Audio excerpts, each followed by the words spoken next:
Thank you, Mr. Chairman. I thank all the secretaries and the chiefs and the families and advocates who are here. And this is a continuing addressing of a concern that is going to be ongoing. And as you noted, we have to be vigilant, not just today, tomorrow, but going forward. So, Ms. Field, you said that the department can't make unilateral changes to these long-term contracts to address some of these issues that have been brought forth. Can you give me an example of a limitation in contract that would make it really difficult for the Department of Defense to unilaterally make a change or require a change? Sure, Senator. So most of the agreements, although not all, do have a performance incentive fee built into the agreement. Mm-hmm. What we've determined through our work is that a number of the metrics that underlie those performance incentive fees are not good ways to measure the condition or the quality of the home. So they're looking at things like rewarding the partner for occupancy rate, which again has nothing to do necessarily with the condition of the home, or with things like timeliness and reporting. Our understanding is that to change those underlying metrics as written in the agreements, the partners will have to agree with the services to make those changes. There's no underlying metric for habitability of units? I can't say uniformly across all of the agreements because they're all different, but when we looked at them, we found that they were overwhelmingly more focused on the financial health of the project and the partner as opposed to the quality or condition of the home and holding the partner accountable for that. So for the secretaries or the chiefs, are any of your agreements relating to habitability of the units? Is there anything that allows you to negotiate regarding habitability in any of your contracts? Anybody can answer.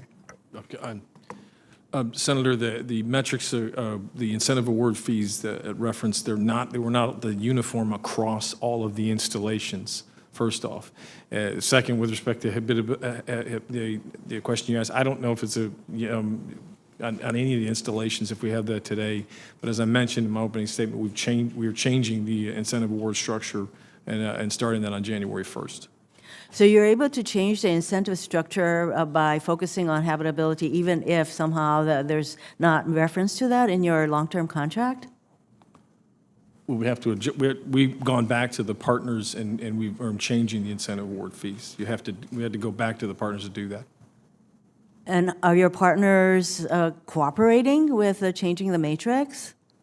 It's been a negotiation, but that's how we're initiating on January 1st. What about the other service secretaries? What are you doing regarding? I mean, obviously we're here because of the non-habitability of some of these units. It's a huge issue, and so. Are you imposing habitability as a factor in your incentive payments? Senator, yes, we're going through that process. Just as Secretary McCarthy said, we've restructured our incentive fee and what we're measuring for incentive fee. And prior to this, we did not have that sort of health and habitability thing as a factor that we looked at, but now we will. And our partners have worked with us on this, and they are accepting that. We are in the process of restructuring our incentive fees, and that will include elements of the commander's overview or observation. Mm-hmm. Habitability would be probably one of the elements that they would put. In addition, 100% of our units have had a health and safety review prior to people moving in, and so that habitability would be another word for the health and safety of that. Yes, I'm using the word habitability to cover the broad range of issues of concern to all of us. There was a mention made, I think it was Secretary Mobley, that the data is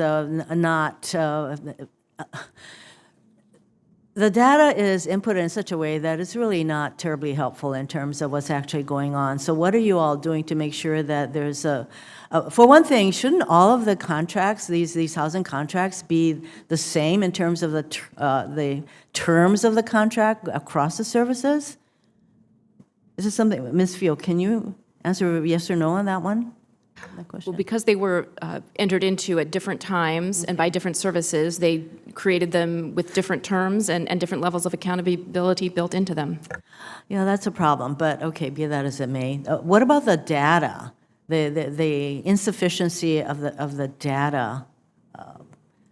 Do the rest of you, besides Secretary Mobley, agree that that is an issue?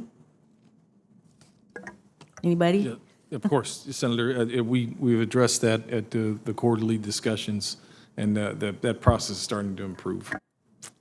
And we do agree that the data is an issue, and disaggregating it, working to Yeah. improve the quality of the data is one of the key things that we're looking at.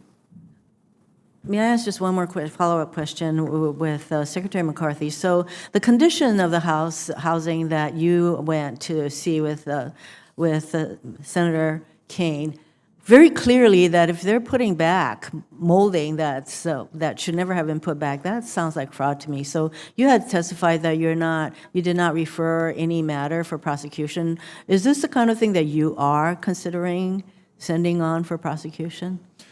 Senator, after what I saw yesterday, I was very concerned, and it is something that I addressed specifically with General Perna, and we're going to take a very hard look at that. Yes, ma'am. Please do so, and that goes for all the services. Thank you, Mr. Chairman.